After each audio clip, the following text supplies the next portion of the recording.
What's up, everyone? I am Rav Holly, the American Nomad. Welcome to the American Nomad podcast. Again, I am the American Nomad.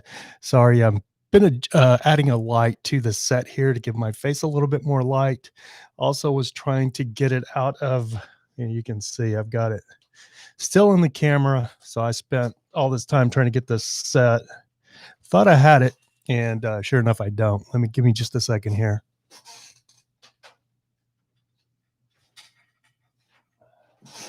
It's so funny. Anytime you try to add anything, it just throws everything back into you think, oh, I'll just add one little light. And I've spent like 45 minutes here trying to get this one little light adjusted just right.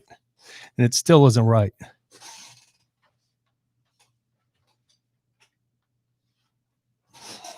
There we go.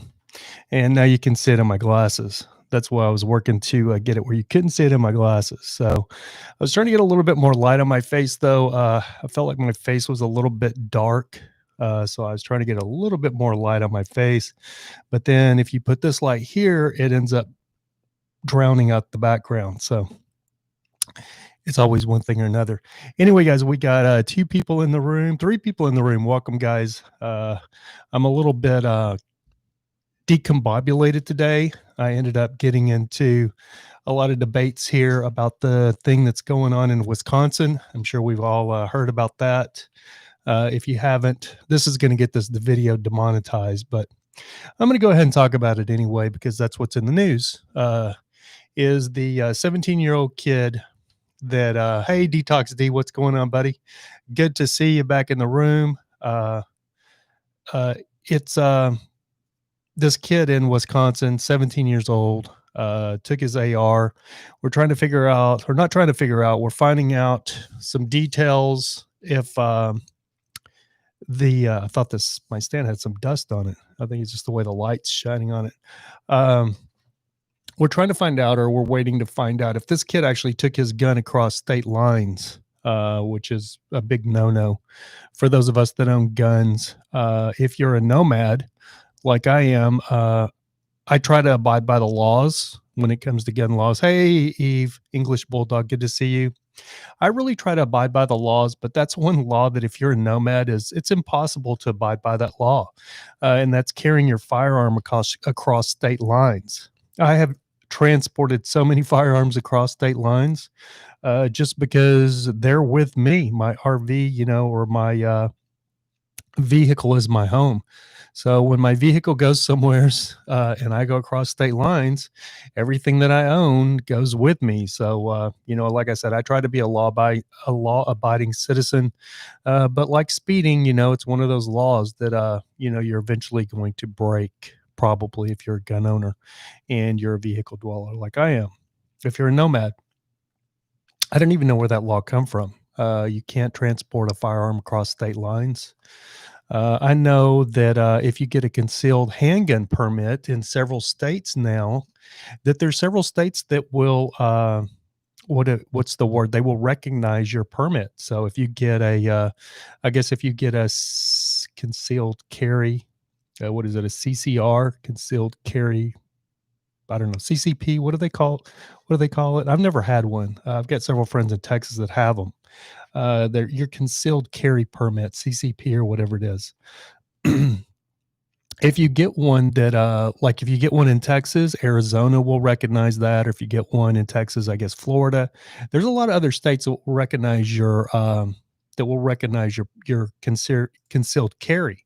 But my question is, I don't know where the old law stands that you can't transport a firearm across state lines. I know that used to be a big no-no that you couldn't transport a firearm across state lines. But if you've got a concealed carry and other states will recognize your concealed carry, aren't you transporting your firearm across state lines? So they'll recognize your concealed carry. So I don't know. It's going to be interesting to see what happens to this kid. I just think it's funny that it took a 17-year-old kid to finally stand up to the violent mob. I also love the leftists, my leftist friends, Patrick. Hey, Matilda. Good to see you, Matilda. Did you get your mask?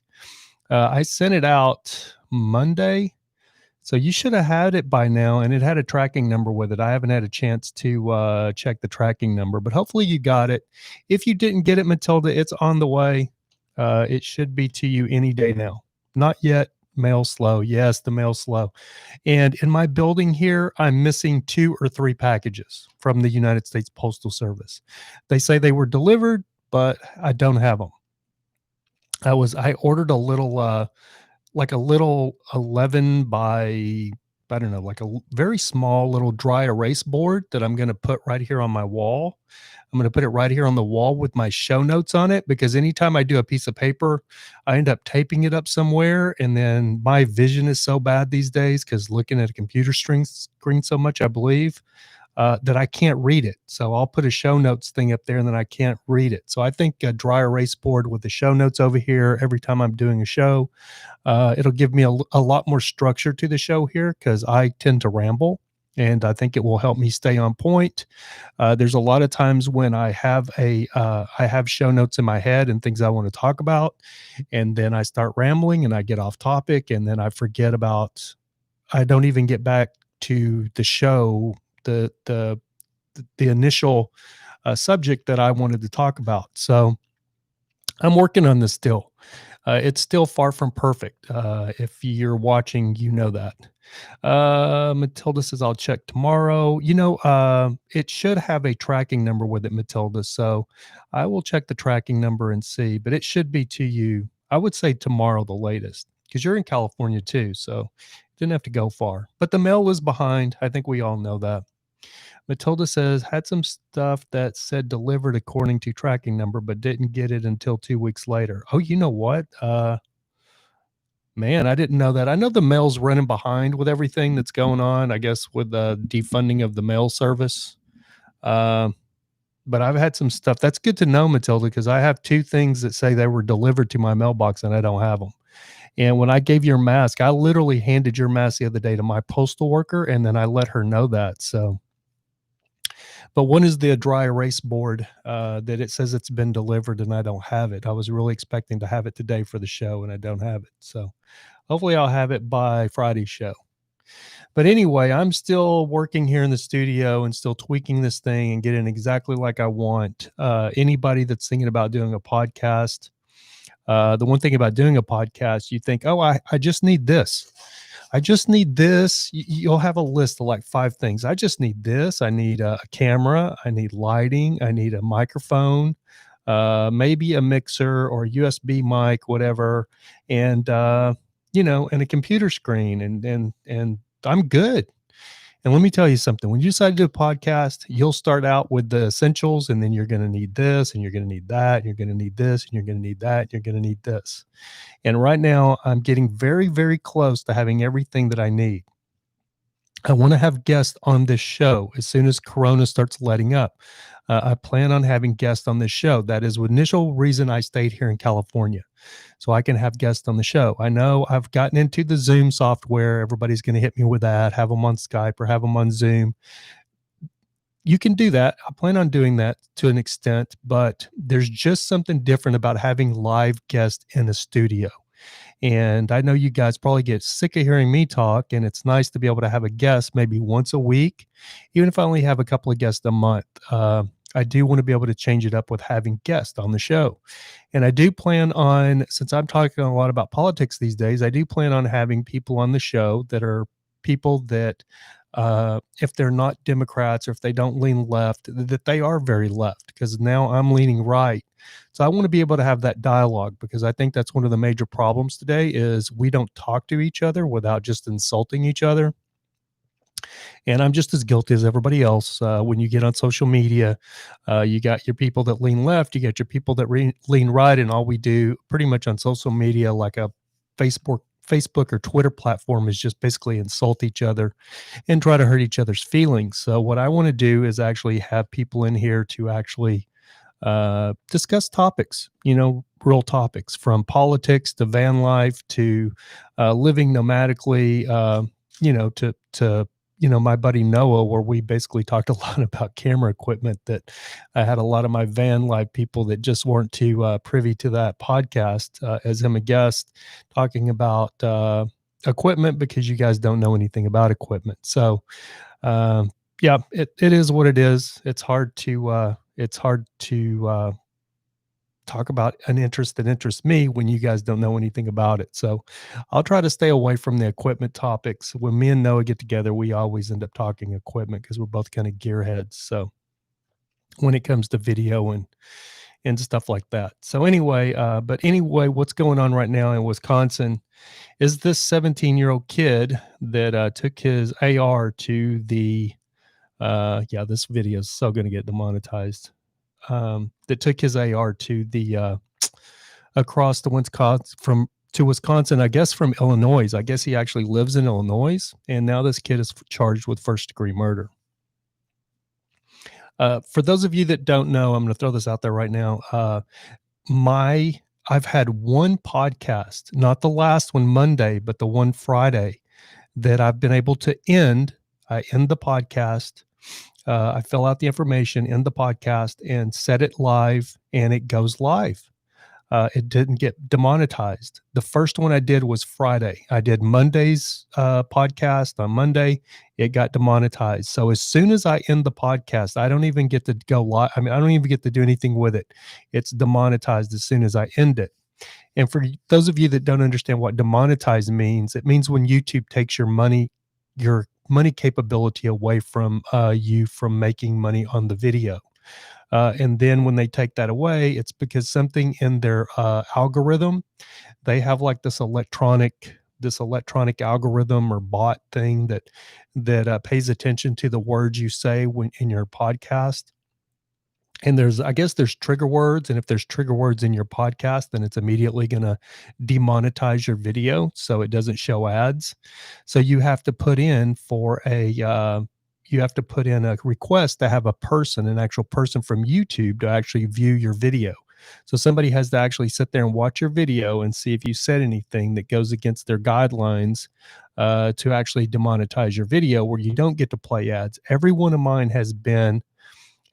videos has been monetized after a review, but they initially demonetize every video. So what I'm actually thinking about doing is I may start doing these podcasts on initially for my Patreons, do it on Patreon. And then when actually it gets approved by YouTube, it'll come back as a rebroadcast on YouTube, but may do it live somehow over on Patreon. I don't know. I'm still trying to figure all this out. It just makes it hard to do this and buy all this equipment when YouTube takes your money capability away from you as soon as they can, or as soon as you do it. Matilda says, I totally agree. I'm usually more controlled, but went off on Facebook today with those rushing to judgment over the 17-year-old shooter. Yeah. So that's been the spin narrative from the left. I actually went into a friend of mine. I went in and they're super leftists, live here in California, live right here in Southern California in the LA area, Orange County, LA area. And just wanted to get a perspective of what that group was saying.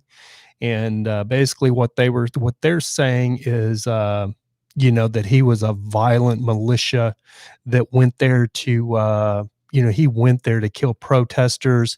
He had gloves on. He had rubber gloves on so he wouldn't get gunpowder residue. So it's premeditated murder. The Looney Toony bunch. You know what I mean? Basically, it's COVID days. A lot of people are wearing gloves. I've seen tons of people wearing those, medical looking gloves. Even the people at the fast food restaurants, the grocery stores, everyday people pushing their baskets in the grocery stores. I see a lot of people wearing medical gloves. The kid also had his first aid kit on, and a gentleman on Twitter actually interviewed him before all the shooting and stuff took place.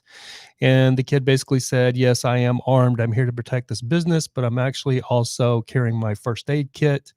And we are here and ready to rush in and render aid if anybody is injured. So I'm sure that's why he had the medical gloves on, because he also was carrying his first aid kit. But you have a bunch of violent hooligans. Let's call it like it is, because you know, they're not a bunch of innocent babies. They're not a bunch of innocent little 5-year-olds, you know, riding across somebody's grass getting shot in the head. These are violent hooligans, anarchists, communist sympathizers. 1 minute they're 1 minute the group are slamming Trump because he's Putin's bitch, but on the next hand they're calling each other comrade. They need to make up their mind. Are they communists? Do they love Russia? Do they love Mother Russia? They're calling each other comrade. They're reading Karl Marx and his Communist Manifesto. So what are you? Are you a communist?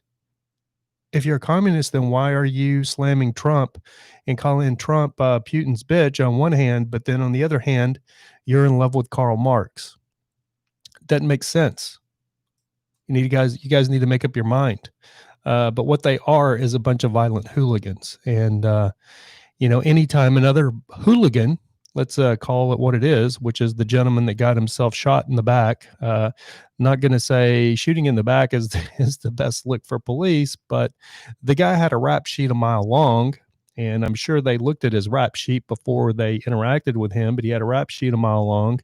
And then again, he was not, and you know, it's another one of those things where people can't listen to police and then they get shot, and then people can't figure out why they got shot. It's so confusing to them. It's you know, police brutality. Well, you know, go be a cop for a day when you're having to ride into these violent areas where crime is happening, where, you know, little kids are getting shot, and you got to ride around in that area all day and deal with those type of people. It's you know, it's a little bit man, we got somebody here. Hey JBK, good to see you. So we have somebody. I don't have any moderators in the room, but we have somebody that's spamming the room. That's weird. First time I've seen that happen. Let's see. See what we can do here.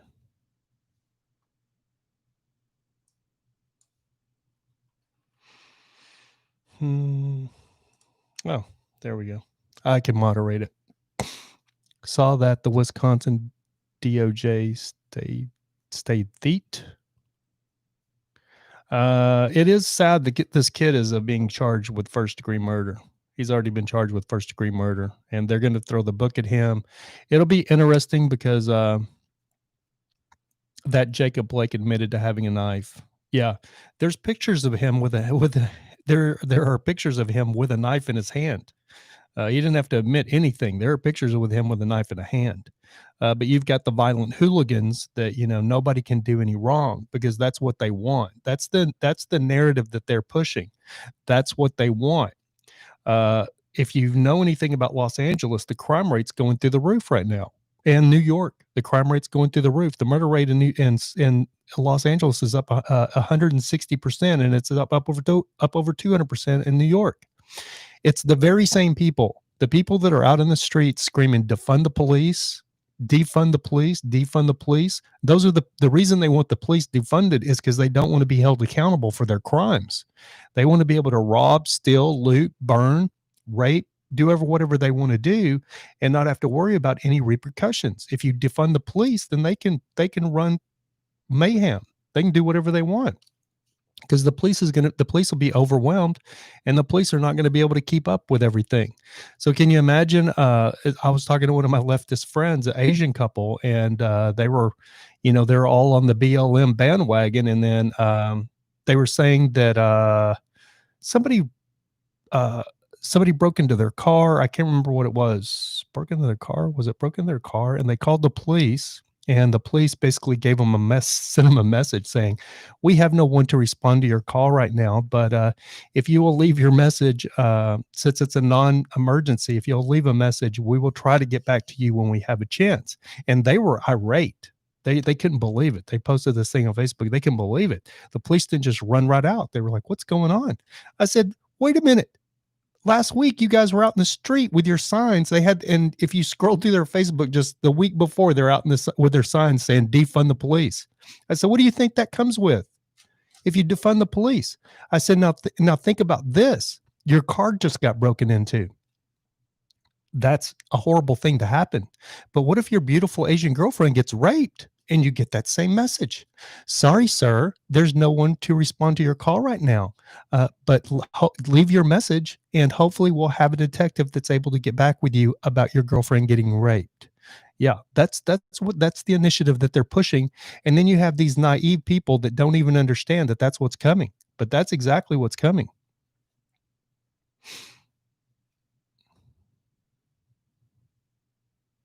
They did find a gun in the front floorboard of Jacob's car. Sorry, text got cut off, Matilda. Chevy Live. What's going on, Trav? Dude, why do they keep those idiots on your face? Why do you keep those idiots on your Facebook page? Hello, maybe I should just quit arguing with them. The reason Chevy Life is because I don't like living in a what do you call it? Oh my gosh, I can't think of the word. My own echo chamber. I don't like living in an echo chamber. Just because I don't agree with somebody doesn't mean I delete them from my Facebook page. I love having a different perspectives and different points of view. That's a big part of the problem these days is people think, oh, because I don't agree with you, I'm deleting you out of my life.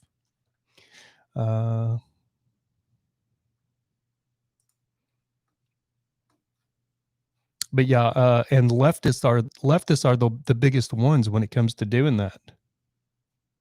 I've been deleted by so many of my leftist friends because if you support the president, if you support you even say the initiative is that if you even say "Make America Great Again," you're automatically banned into racist because that's racist talk.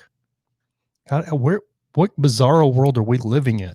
Make America Great Again is racist talk. That was Ronald Reagan's slogan as well.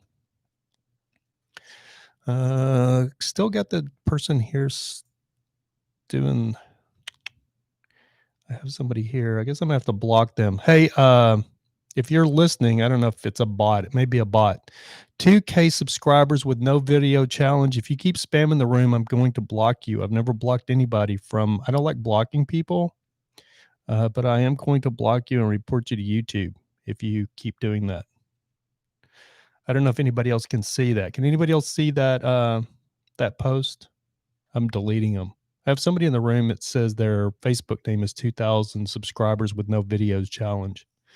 Anyway, I don't have any moderators in. Chevy Life, my buddy Trav says, yeah, I hear you though. Yeah, you can't be deleting people out of your life, Travis, just because you don't believe them. You don't agree with them politically. That's a big part of the problem in this country right now is if people don't agree on politics, they think that you should not be a part of their life. I see message deleted now. Thank you, JBK, for letting me know. Yeah, I just deleted their message. But I didn't know if you guys could initially see it or not because it was being held as spam the first time they did it, but then they did it again and it looked like it went right into the room. But Matilda says, oh yeah, I saw it. Okay. Thank you, Matilda, for letting me know. I'm going to end up, if they do it again, I'm going to end up blocking them. I've never blocked anybody from the chat, but I guess, they may be the first one. They may be the first time for everything. Chevy Life says, if they support Antifa, BLM, they're gone. I don't care. Yeah, I understand that. But I keep them because you have to see what other people are thinking and what they're posting and what they're doing. If you don't know exactly what they're doing, if they support those things, then you're living in the dark. I don't want to live in the dark. I want to see how they're, I want to see how they're the things that they're saying. It's just like people that just watch Fox News or just watch CNN. You have to watch both. If you don't watch both, then you don't know the perspective. You don't know what's being said on the other sides of things. And with me, I want to know exactly what's going on all sides. And I'm not going to delete anybody because I want to know exactly how everybody thinks. And it's a free country. Everybody can. When did America not become a free country? It's a free country. We do not all have to agree on politics. That doesn't mean we can't all get along. Driving home. What's going on, Lamont? Good to see you, buddy. Everyone in Howdy, Rav, and everyone in the chat. Good to see you, bro. I finally caught a live, but I'm driving, so I have to limit using my phone. Yeah, buddy, don't get into an accident.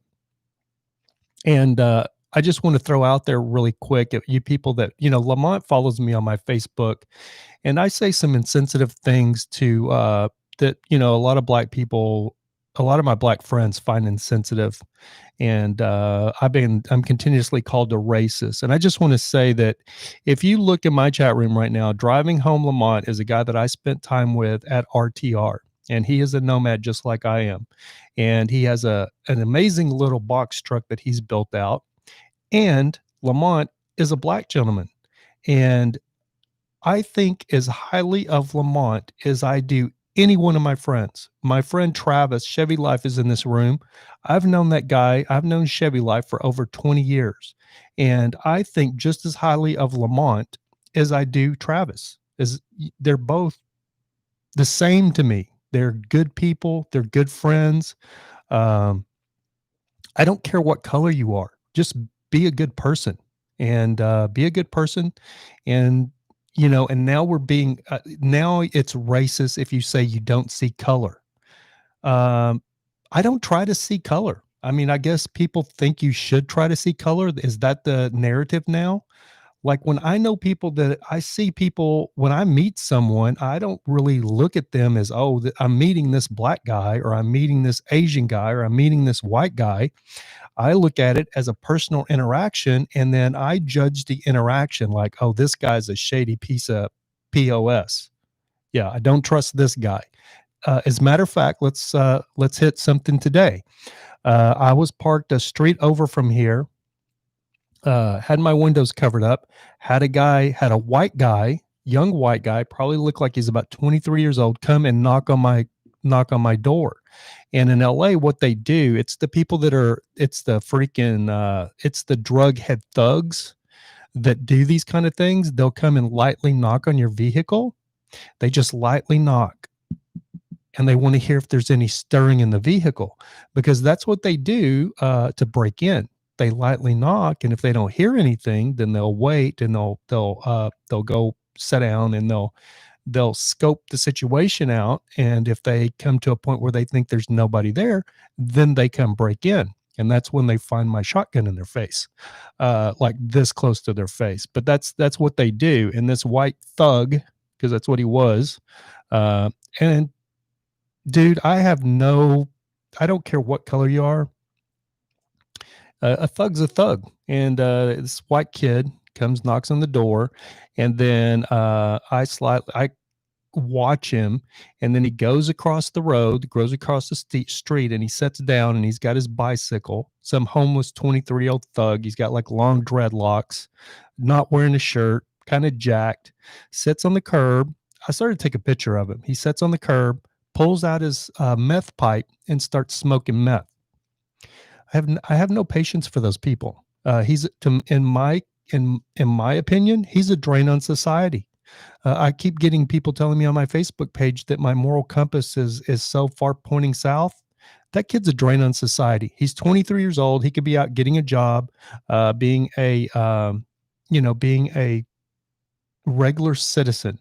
But instead, I mean, he's perfectly healthy, but instead he's addicted to meth. He's riding around on his bicycle, knocking on vehicles, and probably breaking into vehicles and stealing things in people's vehicles to support his meth habit.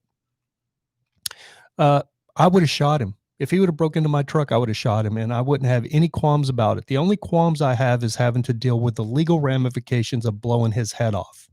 And having to go through, possibly going to prison for part of my life because I took his life.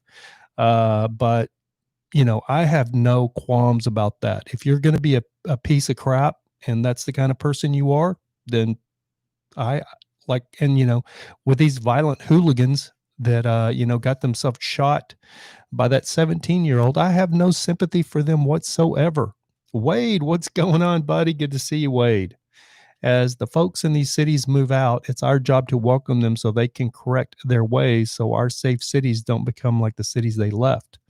I am hopeful rioting can be stopped soon. Wade, I could not agree with you more, buddy. That's a big problem with Californians. Californians are flooding out of California right now, and they are flooding into red states. That's what I don't understand. They can't stand Trump. They hate Trump. They don't like Republicans. They don't like conservatives. But where are they all moving to? They're all moving to red states. Red states where taxes are cheap. I mean, they're the biggest hypocrites. It's unbelievable. I mean, if you're wrapped up in loving Democrat policies, then you should not ever leave a Democrat utopia. But that's exactly what they're doing. They're flooding, it's like I said last week, California, they're flooding out of California like it's a ship going down, and they're rats, flooding out of it to get out of it. And they're all moving to Idaho. Well, first Texas, Idaho, Nevada, Arizona. They're all flooding to these these red states. They're not flowing to blue states. My buddy Badge, my Canadian friend Badge.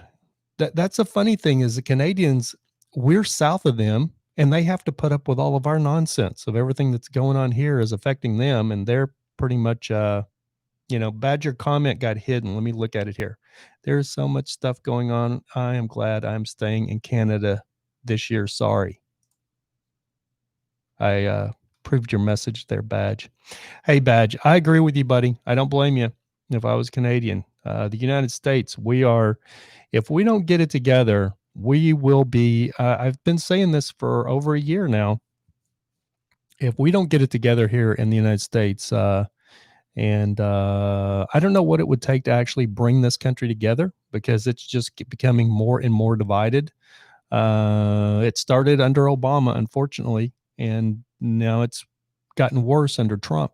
But if we don't come together, we are actually headed for another civil war. My old conspiracy guru, Bill William Cooper, he was the conspiracy guru. He was the original Alex Jones back in the 90s.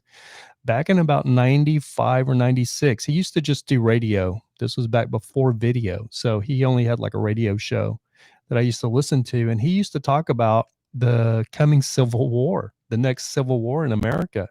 And I used to think that was just ludicrous. I'm like, the next civil war, what is anybody going to fight over? There's never going to be another civil war. I can tell you now that I believe that there is one brewing, and it's going to happen if we don't figure it out. We're going to have to figure it out, and we're going to have to be more. I don't know. We're just going to have to be more compassionate to people that don't believe like we do. And at this point, it's getting to where it's almost impossible. Because the lines are drawn in the sand, and you're either on the left or you're on the right, and it is what it is. If anybody watches Tim Pool used to be on Vice News, and he's got a podcast that I admire very much. It's funny because I don't really watch Tim's podcast religiously. I admire like the way he does his podcast and the way he sets it up. And he's been on the Joe Rogan podcast, which is a podcast that I watch religiously. I used to be in the mixed martial arts world, embedded with that world. So there's a lot of guests that's been on Joe's podcast that I actually know personally. So I do watch his podcast. I've been watching his podcast before it became the big popular podcast on YouTube, back when he was doing it in his house with his dirty desk, and his podcast has been around for a long time. So, but anyway, Tim has been on, he's been on Joe's podcast, and Tim is actually a liberal, but he actually came out the other day and said that he is actually voting for Trump. And then he had a black gentleman on his podcast a couple of days ago that was from Nigeria, I believe, Africa, that was a first immigrant that moved from Nigeria with his family, with his mother. And he was a big Obama supporter, and he is now voting for Trump. He said he used to hate Trump. He thought Trump was this egomaniac that back before Trump became president, just knowing of Trump and what Trump was about. He said he just thought he was like this rich Jack, a-hole, and he hated him. He's now voting for Trump. So it's a weird dynamic we're living in now. And those of us that support the president, we are now being branded racist just because you support the president. That's how far the left have gone. Let's get back to the chat here. I want to see what you guys say. Amy Preston, good to see you, Amy. Amy says, there has been a fundamental spiritual shift in the human psyche that is beyond what even science would be challenged to make sense of. You know, that's very true, Amy. We're living in a time right now that for those of us with common sense, it's a weird dynamic because the people that are, this is what's crazy. So if you are let's say you're one of those people, you get in your car, you're going to the grocery store, you got to pick up a couple of things at the grocery store, you're just thinking about the store and you're driving to the store and all of a sudden you make a left and you're all of a sudden surrounded by a bunch of these peaceful protesters, air quotes, peaceful protesters. And all of a sudden they start attacking your car and breaking your windows, attacking your car, kicking your car, trying to open your doors where it seems like maybe they want to drag you out. You're in a 3,000-pound vehicle. Do you really have to let them open your door, break your windows out, and drag you out? Is that where we're at? That's the initiative the left is pulling or pushing? Or do you just floor it and mow them down and take off? I can tell you what I'm going to do. It's going to be B. It's not going to be A. I'm not just going to sit there until they break all my windows, reach in, unlock the door, and drag me out. I'm not that person. I am going to mash the accelerator. And if you're in front of my vehicle, which I drive a big retired Snap-on truck, I'm pretty sure I can take out about 23 of you. How many ever want to be in front of my vehicle? That's how many of you get ran over and dead, and you're going to be pushing up daisies.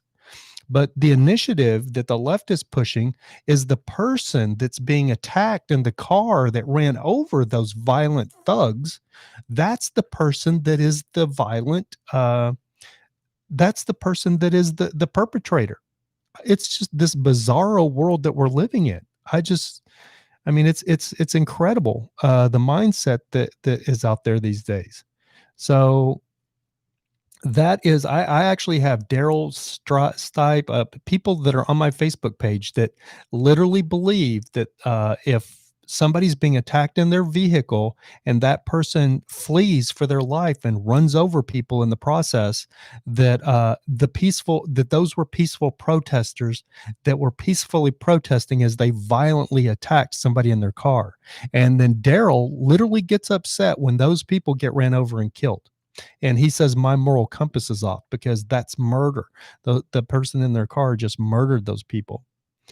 So I don't know. I mean, that kind of thinking, I just don't, I don't get it. It's like Amy said, we're in this weird human psyche right now, where people want to make it out that the actual violent thugs, because that's what they are, the violent thugs, they're the innocent people.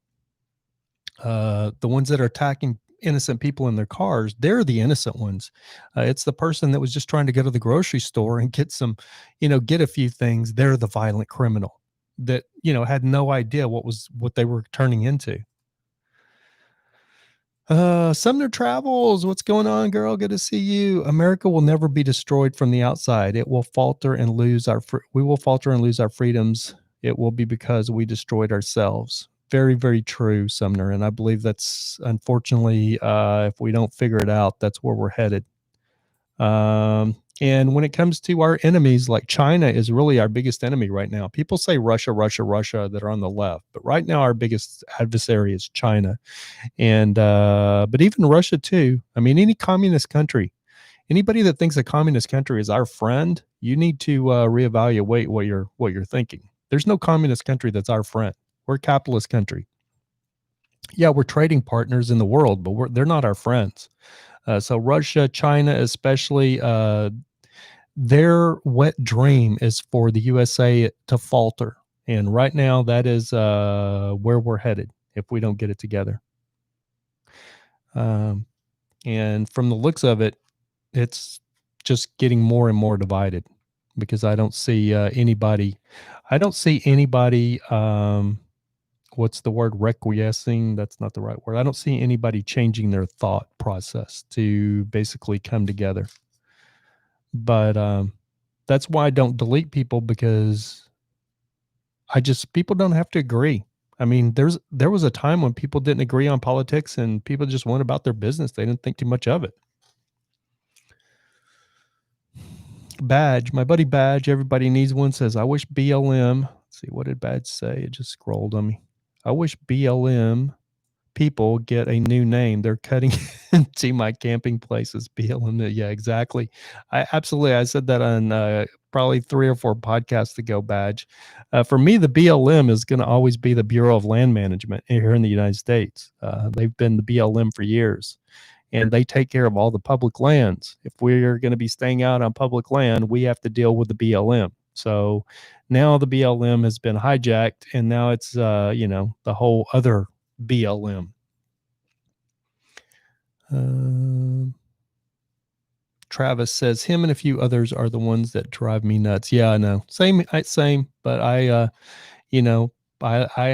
have to hear their perspective, Travis, even though I may not agree with it. And some of the things they say gets under my skin. I know what I say gets into their skin, but we need that in this country. Just because we don't agree with each other, we need that.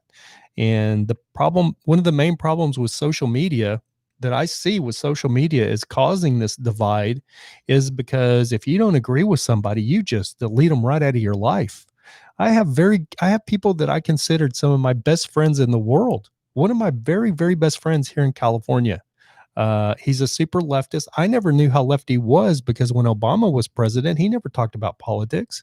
I mean, he's like a sound engineer. He does sound for like rock concerts or, all kinds of stuff like this, and I knew there was a point when Obama was here in California, in Los Angeles, and my buddy Chris actually wired him up, put his mic on him.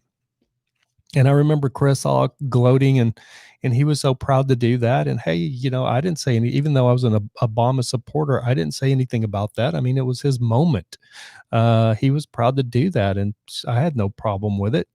Even though I wasn't an Obama supporter, per se. I mean, I thought it was cool that Chris got to, wire Obama up, but he has completely deleted me from his life, and it came off of a Facebook rant that he started on Facebook. And then he was always one to right away start calling names and insults and do personal insults. And I listened to him lay out his personal insults about me, and calling me derogatory names. And I never said anything. I just let him, I would just try to keep it as cordial as possible and not call him anything back. And after about 6 months of this, he was calling me something, and another person, of my friend Matthew JC from Dallas, that I've known for 20 years. He was arguing with Matthew JC and calling him derogatory names as well. And so he was calling us both douchebags. So I decided to hit him back with, he's a big fan of like the solar system and the the space and all that stuff. So he's got this big planet mural on his arm, and I basically hit him back with. I was talking to Matthew JC, but I said, just think, this dude has like all the planets tattooed on his arm, and he's calling us a douchebag. And that was, whew, yeah. So with that comment, Chris deleted me. And this is a guy that helped me move from Long Beach, California, 136 miles out to Joshua Tree. He was my only friend that volunteered to help me move. And but that comment, he deleted me from his life. I've sent him happy birthday text and everything, and he won't even respond. But it's basically because he is a #1 Trump hater. He hates Trump with a passion and doesn't like anybody that likes Trump. So anyway, some of you guys know I got this new mixer, this new Zoom mixer. So I'm going to be playing around with it, getting some intros and stuff done to try to raise the production value a little bit. I know with podcast, you really don't need it. I'm going to try something real quick. Let's see if I ruin the podcast here. So this mixer comes with all these it comes with this little built-in sound pad. So you can play like an intro and an outro. And I don't even know how to use it. I was working it earlier, so I'm going to see if these things work. Let's just see if they work really quick.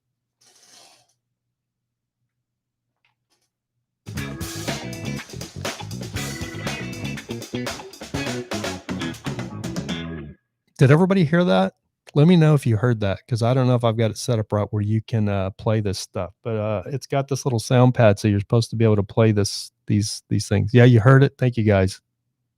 This should be applause. So badge, everybody needs one. Let's all applaud that. Oh, badge. I hit the wrong button, badge. I meant to hit this one. Hey, badge. Everybody needs one. Yeah, so Amy says she likes the effects. Yeah, so I'm planning on having a intro and outro and some things done. So I'm working on that. This is one of the things I bought this for, so I could add a little production value to this.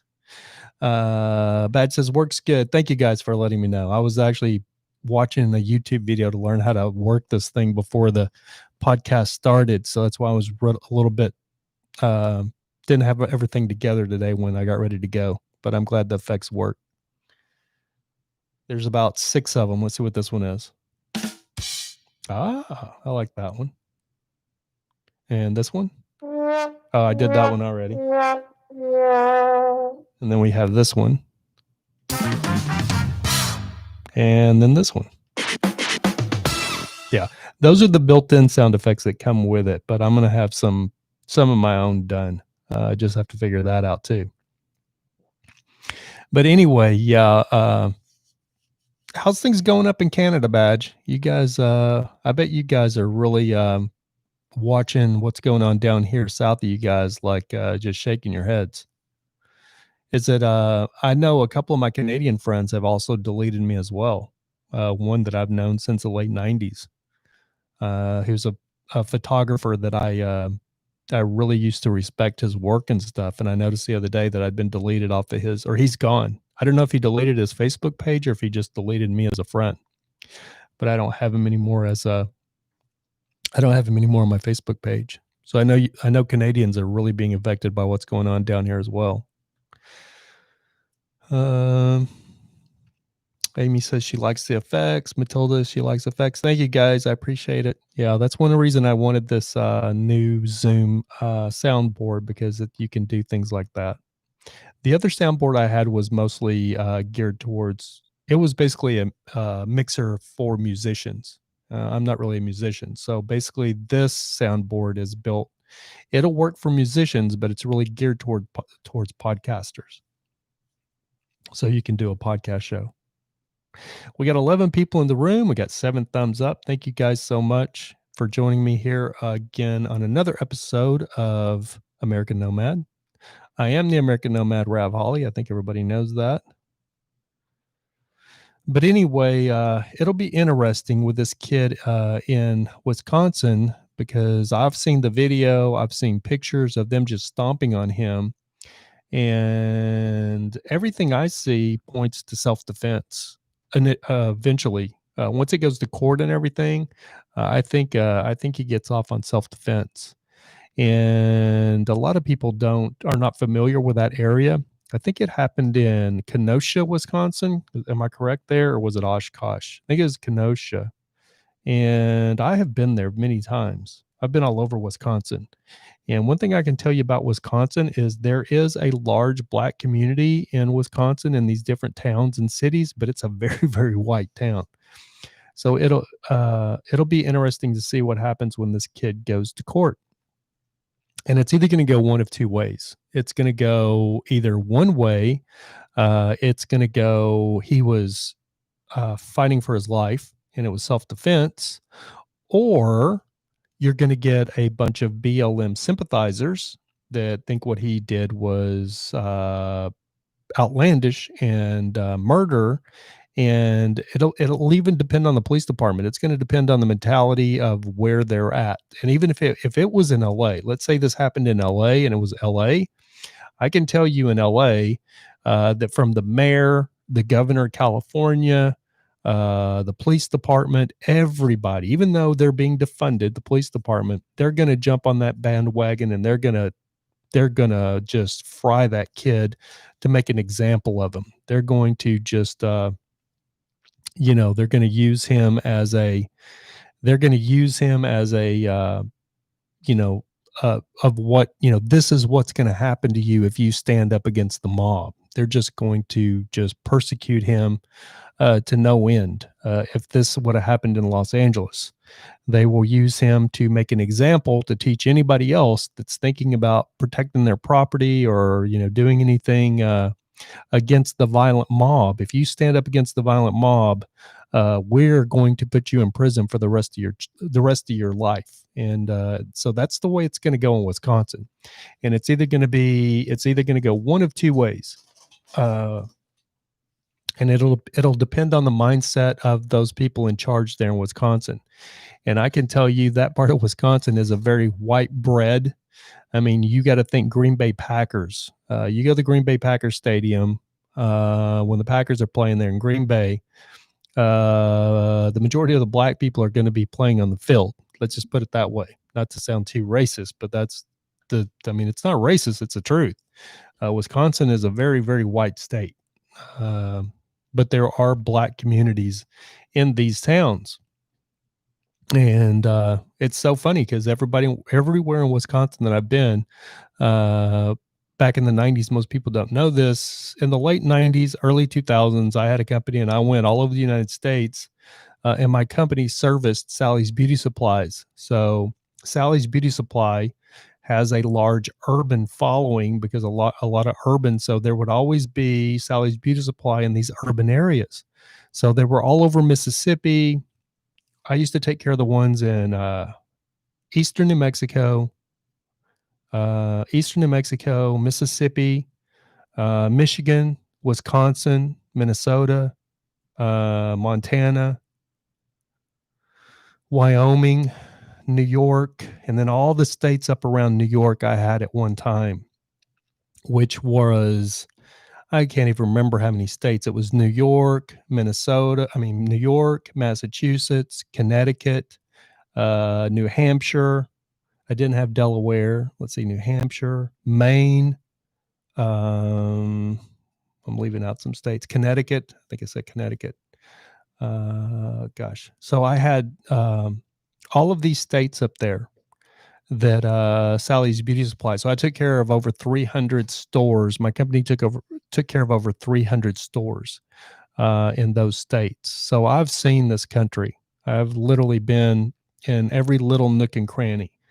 And I could tell you in Wisconsin, it's a very nice state, but every little town, like, Oshkosh or any of these little towns have their bad side of town.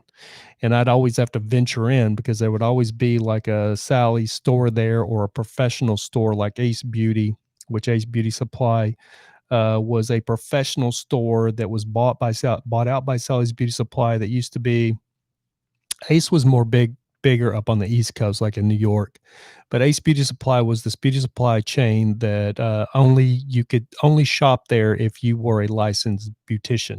Does that make sense? And then Sally's bought them and they stayed Ace, but Sally still owned them. So I took care of those stores as well, all the Ace Beauty Supplies. Let's see what Bad says. Bad says Ontario is mumbling 1.5 years. We in Alberta have very low COVID cases. Yep. You guys are doing pretty well up there with the COVID. Badge. Matilda says, Badge, everyone. I had an appointment in Quebec in April and have rescheduled every month since. I have a screen door installation I need to get done. I think I missed something in the conversation here. Let me scroll back. Matilda, Bad says, Matilda, I would not be surprised if it isn't until September 2021. When is Canada going to let us in? That's what Matilda says. So Matilda asked my Canadian buddy Badge, when will we be able to get back up to Canada because she has an appointment up there, I guess, to do something, probably medical or something. And Matilda says, so bummed. Matilda says, Badge tells Matilda you can fly in and have QA time for 14 or quarantine time days, no questions asked, for 14 days or $1,200 fine. Ooh. Matilda says, on my van, so I need to drive in. Yeah, she's in her van, so she needs to drive in. Yeah, that's one thing about it. The travel restrictions are crazy. And I guess a lot of European countries have banned the United States, which I don't have any problem with that. I guess a lot of people are PO'd about that, but I mean, hey, it's their country. You know, we ban people all the time. So if people ban us, I don't know why we should get butthurt about it. I understand Matilda or anybody that actually has business up there and now they can't go into Canada. I know my buddy Badge is down here almost every winter doing diesel heater installations. And I was hoping to get Badge. I was hoping to get you to install my diesel heater this winter, but it looks like I may end up having to do it myself. Or I will just wait around until you're back down here in the lower 48, Badge, because I've seen a couple of videos with you doing the diesel heater installs. And I just like, it's not that I can't do it. I just like that you know exactly what you're doing. And this is my house. So I love it that Badge could do the install and he knows exactly what he's going to need, exactly how he's going to need to tie it into the fuel line and all of those things that I will have to figure out and muddle my way through. I could pay Badge just to install that heater and he can do it in a couple hours and I know it'll be done right. And there won't be any Southern ingenuity to it. Badge will do it and it'll be done right. Badge says they're really not playing with this anymore. They already charged 7 people. Wow. Can you and Badge FaceTime? Are you talking to Amy? Are you asking that for maybe a future episode of the podcast? Because I'm sure I could probably get Badge. I'm sure I could probably get Badge on through Zoom while he's in Canada and have him on as a guest. Would you be interested in coming on as a guest through Zoom, Badge? You have the technology to do that. And if not, this new mixer I have has an option where I can plug in a phone. I can plug in a phone to it and do a phone interview. But here's the problem is this new phone I have doesn't have the connection and it hooks up. This came with the mixer and it's basically just the phone jack. My old phone still had the jack in it. That's why I kept the iPhone 6s Plus for so long, which is right here because I could still plug this phone in. So if I was still using this phone, this will plug directly into my new mixer and I could actually call Badge and we could actually have an on-air interview. But as it stands, I'm going to have to get the little Apple adapter that will plug in here and then plug into the phone. So I haven't ordered that yet. Remember when I started this podcast today and I said it's always something? You think you only need 5 things and you think you have a budget. You think you have a budget of maybe like right around $1,000 to buy everything that you think you're going to need for your podcast. And I've been doing this now for over 5 years off and on, and I've never been able to get all the stuff I need. Every time I turn around, it's something else. Since I want to have guests in the studio, I yesterday ordered another pair of these headphones. I've literally got like 10 pairs of headphones right there on that rack. Not 10 pair. There's probably 4 or 5. Most of them are gaming headphones though. And I have 2 other pair of headphones that I started out with when I started podcasting that are cheap. One of them's a little cheap pair of Behringers. And then there's another little bit nicer, the ones that Noah was wearing the other day. And he ended up doing the podcast and wore my next best set of headphones. And then when the podcast was over, he took the headphones off. I didn't think anything about it. And 5 minutes later, we're looking at stuff in the studio, and I look and I'm like, what's all that stuff on your face? I said, you got all this stuff on your face. And he's like, what? I said, you got all this. And then we both realized it's the black from the stuff coming off of the headphones, because those headphones are so old. So I ended up ordering another pair of these headphones, and that's $100, a little over $100 out the window. And I'm going to order eventually another one of these mics because I want my guests to have this exact mic just on a different stand in this exact setup. So these mics are, this whole setup is over $500, but just the mic I can get for like $300. And then I'll be able to have guests in the studio. But until then, I'm going to do some Zoom interviews and some just phone interviews. But like I said, every time I turn around, I think I've got everything I need, and I end up needing, I need this and I need that and I need something else. Detox D says, diesel heater. I'm thinking of getting one installed in my RV. Yes. Bad says, we will install your heater with the help of Zoom. Oh, that's actually a great idea, Badge. I didn't even think of that. That's actually a really great idea. Or we could do FaceTime. I don't know if you have an iPhone or not. We could do FaceTime. But yeah, we could definitely do Zoom. That makes sense.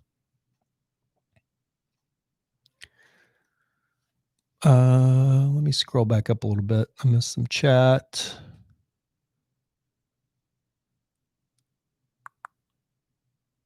So Amy Preston says, can you and Badge FaceTime? Matilda says, I totally get it. I had a trip to Ireland planned for April that got canceled. Badge says the Sanusha border. I don't know how to pronounce that. Some American Native American name border opens. We are there. Rav, I don't take money. I know, Badge, but you'll take donations, right? Or tips. That Badge, he's something else, man. He does all this work for the van life community. If you don't know who Badge is, go follow his YouTube channel. Badge, everybody needs one. If you don't know who Badge is, if you're a van lifer, you definitely need to know who Badge is, and you should be following Badge. I met him at RTR. That guy in Van Build. Badge was at Van Build, and he just donates his time. He has a whole tool set up in the back of his rig, and he just helps people get things done that they need to be done. If anybody lives that should have good karma, it should be Badge. Badge says, yeah, I have Zoom. Go for it. Okay, let's look at next week, Badge. I have to get everything figured out on the Zoom myself because I haven't used it. I was always using gosh, what was I using? The other one, Skype. I've used Skype a little bit, but let me get more familiarized myself with the Zoom, and I'll try to have you on next week, maybe next Wednesday, Badge, if that works for you. I'll have you call in via Zoom, and we'll do a live interview. I think that'd be fun. And I won't even need a new mic or anything for that. Let's see. JBK says, come on and Zoom. Come on and Zoom. You know what's funny is this new what do you call it? It's like Skype. This new conferencing software or this new conferencing website is called Zoom. ZOOM. And my new audio board that I have here is called Zoom. So when I got my new audio board, it's called the Zoom L8, the ZOOM. So when I got this Zoom, I went in to get the drivers because I had to download the drivers so it would work on my computer.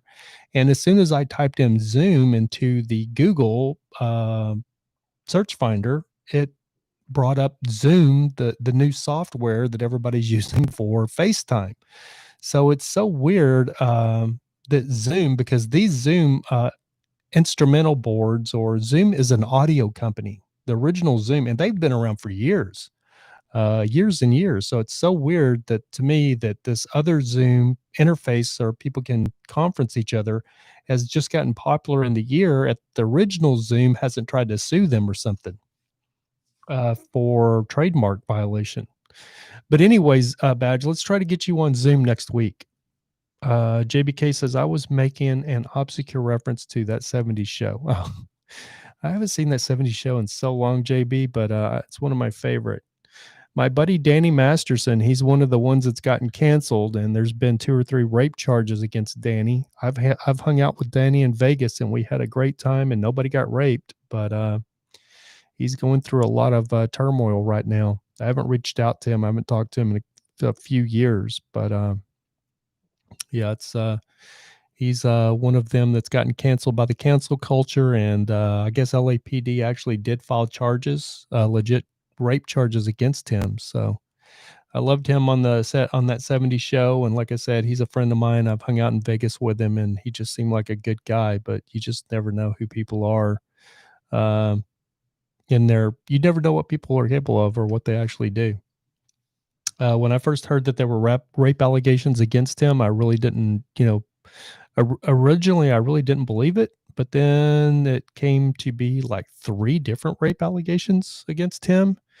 And those rape allegations all had like the same MO. So you kind of got to put face value to that. You got to, there's a deal with people not believing victims or rape victims or that kind of thing. But when there's 3 different women telling pretty much the exact same story, there's probably some legitimacy to that is the way I look at it. So even though I consider Danny a friend, if he did that, if he did those things, then it is what it is. But he needs to be held accountable. Doesn't matter what kind of celebrity he is. Amy Preston says, "Do you know in Enigmatic Nomadic? I have seen him too, and he is on the East Coast now helping people. Supposed to do a van build in October in Georgia on his new land. All about all I know of him." Yes, you're talking about Jamie, Amy. And Enigmatic Nomadic is Jamie, and Badge knows Jamie very well. For those of you that don't know, Jamie in Enigmatic Nomadic, Jamie is actually the person that puts on the van build that happens in Parker, Arizona. That's Jamie's event. Jamie created the van build, and that's what Jamie does. I know a girl. There is a on my other channel, there's a bus tour that I did of a short bus at Schoolypalooza in 2019, I believe, 2018 or 2019, at Schoolypalooza in Quartzsite. I did a whole tour of her little bus, and that bus was actually built by Jamie and his volunteers. He built that bus and gave it away. Or he did the interior of it. He built it out, and then they raffled it off or gave it to this girl that has it now. That I actually ended up doing the tour of her bus, and she was at the van build this last year. And gosh, was it this year or was it last year? Last year. So her tour video would have been 2018 because she was at the van build last year. Yeah, in 2019.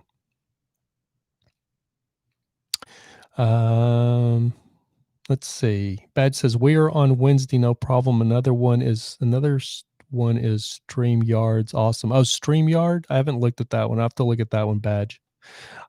As much as I'm into this technology, the streaming thing has just always been a little bit, I don't know, intimidating to me. I just never have figured it out. I've never done the streaming. I see people doing it all the time. So I really need to get on that if I'm going to be doing the show here. Especially in the COVID era. Badge says, Jamie is not pleased I can't come down. I bet that's exactly right, because Badge is Jamie's right-hand man at Van Build. Badge actually handles a lot of the coordinating and getting the work done. Does everybody, I can't see if you raise your hand, but does everybody know what Van Build is in Parker? If you don't, if you're a van lifer, if you're here listen to me talk politics, I'm going to be talking van life here for a few minutes, because we have several of my van life community in the chat room. For those of you like Amy that don't know what Van Build is an event that happens every year. It's like the first event of the year for van lifers. And okay, so everybody already knows what Van Build is. Good. Then I'm not going to explain it. in detail, but for those of you who don't know, Van Build is an event that is held. It's the first event of the year. It's held in Parker, Arizona, and it's where people that are getting the interior build, usually the interior. Maybe you need solar panels, or maybe you need solar installed in your rig. Some people are just, they can show up with just a bare bones van, and it needs to be completely built out. It is a week or 2 weeks. What is it, Badge? 10 days, 2 weeks, maybe 14 days. I don't even remember how long it is. I was there this last year, but it is there for people to help people. It's a community gathering, so everybody can help people on their rigs. Everybody just comes together, and Badge is one of the great guys that actually helps coordinate that and does a lot of the work of getting people's stuff done that they need done. It's 14 days. Yeah, Badge. It's 14 days. Badge let me know it's 14. So yeah, it's a 14-day event. If you're buying a rig or you need solar done, it's a great event to show up at to get stuff done on your rig. Hacking Hollywood. My buddy Noah is in the room. If everybody doesn't know Hacking Hollywood that is in the room right now, that is my good friend Noah that was my first guest on a week and a half ago. That's Noah. He's Hacking Hollywood. For those of you that's not put two and two together and figured that out. Noah says, you ever figure out to the lady whose rig that burned down and someone did a fundraiser to gift her a new one? Yes. God, what was her name? Yeah, I actually saw her at RTR, Noah. She actually did get a van. They built her out a van. Jamie and the community at Van Build. So if you don't know, there was God, what is her name? I hung out with her and her boyfriend. And it's so funny because she has a van and her boyfriend has a van. But it starts with I want to say Quincy, or Badge maybe can remember her name. But she went to Van Build to get her solar installed on her van. She had a high top Dodge van. CC, yes, CC. CC totally got set up. Thanks, Badge, for reminding me. Yes, CC. She went to Van Build this in 2019. She pulls into Van Build in Parker. She had just pulled in. She got out of her van to go sign up and get her armband. And as she returned to her van, it was engulfed in flames, and her van literally burnt to the ground. And the Van Build community came together, took in donations, and then ended up going and buying her a van in town. Jamie bought a van for her, who Jamie is the created Van Build, the event, and they bought her a van and then brought it back to Van Build and built the interior out. And I saw Cece and her boyfriend and hung out with them at RTR. So she got all set up. She has a whole van now. They put new tires on it. So she was super, super happy with her new rig. It doesn't have a high top, but she still was very, very pleased with it. So Hacking Hollywood, Noah, when do you come back from Oklahoma, buddy? Because my title to Bertha is supposed to be sent to your house, and I'm waiting on that title so I can get the new owner to come pick Bertha up. I would really love to have that money in my bank account and get rid of Bertha. For those of you who don't know, I have a Dodge. I think most people know I have an old classic Dodge, very nice camper. And she's going to a new owner. But the funny thing is I've been driving her for like the last 2.5 weeks. Or not that long. Anyway, since the guy committed that he's going to buy Bertha, I've been driving it around just for old time's sake. And I have my Snap-on trucks stashed at work in the parking lot. Anyway, guys, every time I start one of these things, I say I'm going to run it for exactly 1 hour, and we are already at 1 hour and 15 minutes almost into this thing. So we're going to go to 1:15. And then we're going to cut it off. So I just want to thank you guys again for joining me. When are you going to be back, Noah?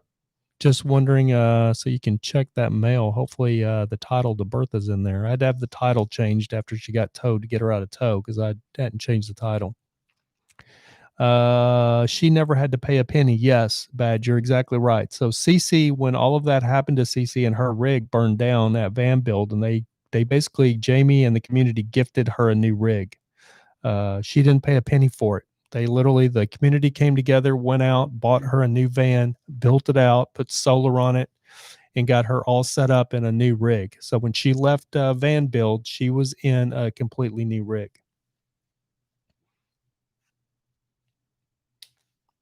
Amy, yeah, Bob started on 2 years ago, but Jamie is bigger. Jamie, now what? I missed a. Let me go back here because I missed something. It seemed like Bob Wells has one and Jamie has one. Yes.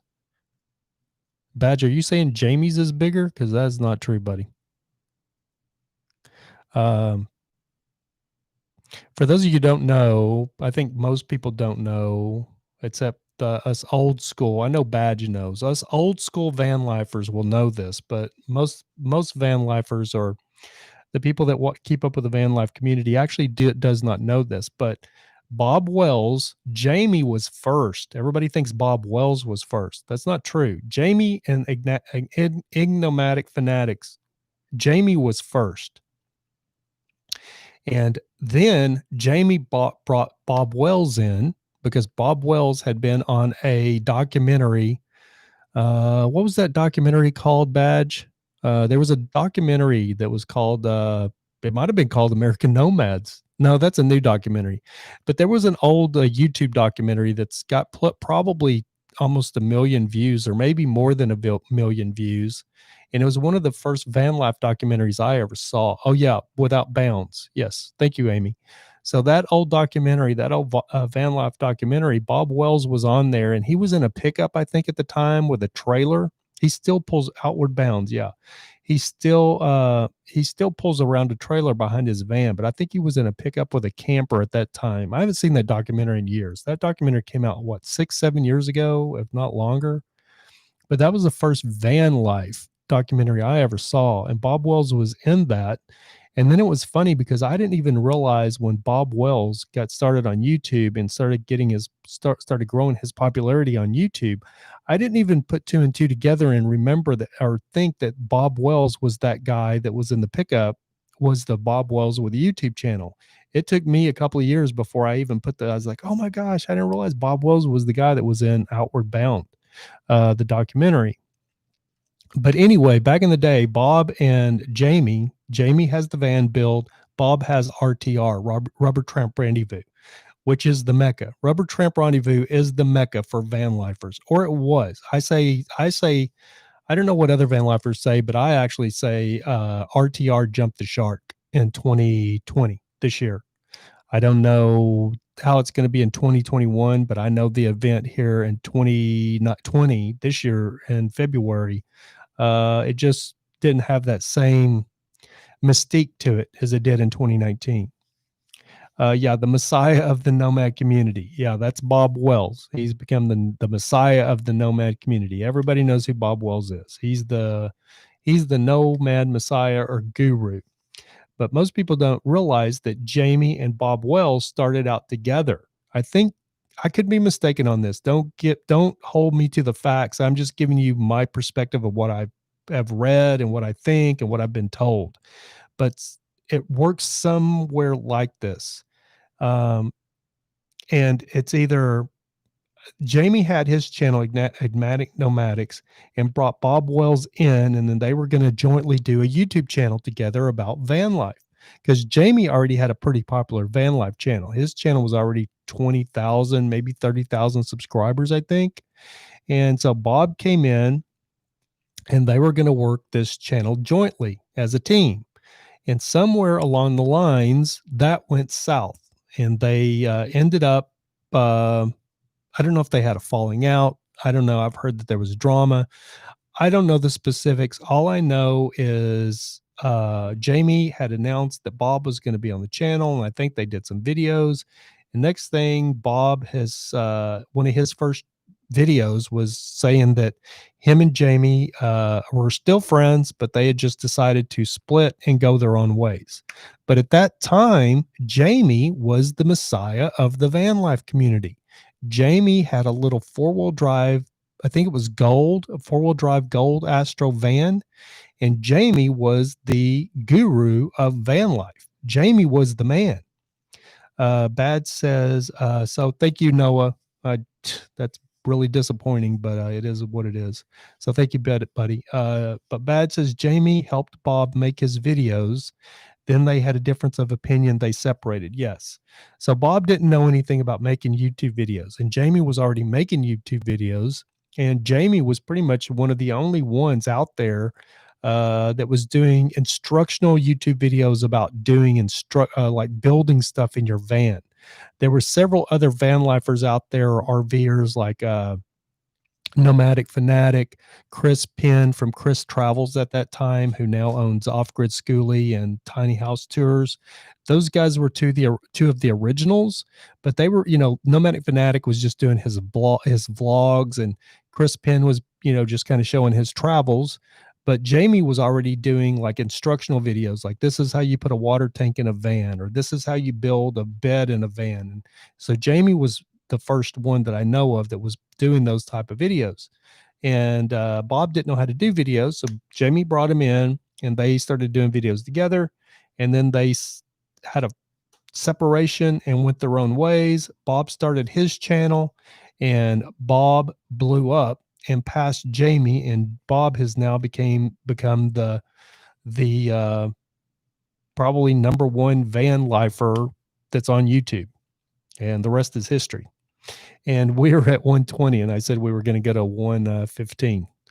Yeah. So anyway, Bad says Jamie helped Bob make his videos, and they had a difference of opinion, and they separated. But it's just funny to me because so many people don't know who Jamie is in the van life community, and Jamie is the original. It's not Bob Wells. Jamie was the original. Jamie was the popular guy on YouTube way before Bob, and then Bob came in. And once Bob started his own channel, he just flew past. He started his channel or his website, Cheap RV Living, which was a brilliant name. It was a brilliant move with the name. I think where Jamie shot himself in the foot is with his name, because I've been watching his channel and watching Jamie for years, and still can't pronounce the name of his enigmatic fanatic. And then I forget. Like, as much as I know about Jamie, I forget enigmatic fanatics. And then but Bob, everybody knows who Bob is. Anyway, guys, we have 12 people in the room. We got 9 thumbs up. I want to thank you guys so much for dropping in and hanging out with me here and catching another episode of American Nomad. I will see some of you guys Friday at 7 p.m. I want to thank you again for stopping in. Hey, my good buddy from Minnesota, Step Van Dan. How you doing, buddy? Did you just get in? We're just ending this thing.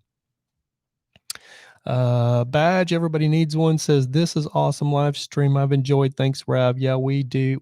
Yeah, we're on for Wednesday. Okay, buddy. Thank you so much, Badge. Coming from you, because I consider Badge.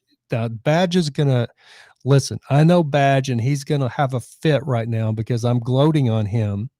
But I just want to say that when it comes to the van life community, Badge really is one of my favorite people in the van life community, because he puts so much into the van life community, helping other people. Jamie puts on the van build. Badge is the builder. I would say Badge is really the guy that is the coordinator, the builder, and gets it all done. So even though we give Jamie credit for the van build because it is his, he originated the event, Badge is the man out there that's making sure everybody gets their work done and everything gets done. And Badge is just one of those people that he's just a really good guy. So if you're not following Badge, you definitely should be following Badge if you were in the community. And Driving Home Lamont, follow Lamont's YouTube channel. He's got a YouTube as well. He's in the room driving home. Thank you so much for tuning in, Lamont. I appreciate it. And then Step Van Dan, it's okay, buddy. I'll be back on. So the new schedule as of right now, I think everybody's figured it out, is Monday, Wednesday, and Friday at 7 p.m. I'll be doing the live streams Monday, Wednesday, and Friday at 7 p.m. and going to be working on having Badge on next Wednesday as a guest, and going to have him on through Zoom as a guest if I can get everything to work right. So hopefully by next Wednesday, you'll be able to see Badge, and him and I will have some van life discourse on here. Again, thank you so much, guys, for joining me here for this episode of American Nomad. We will see you Friday at 7 p.m. And remember, guys, keep looking up because that's where it all is.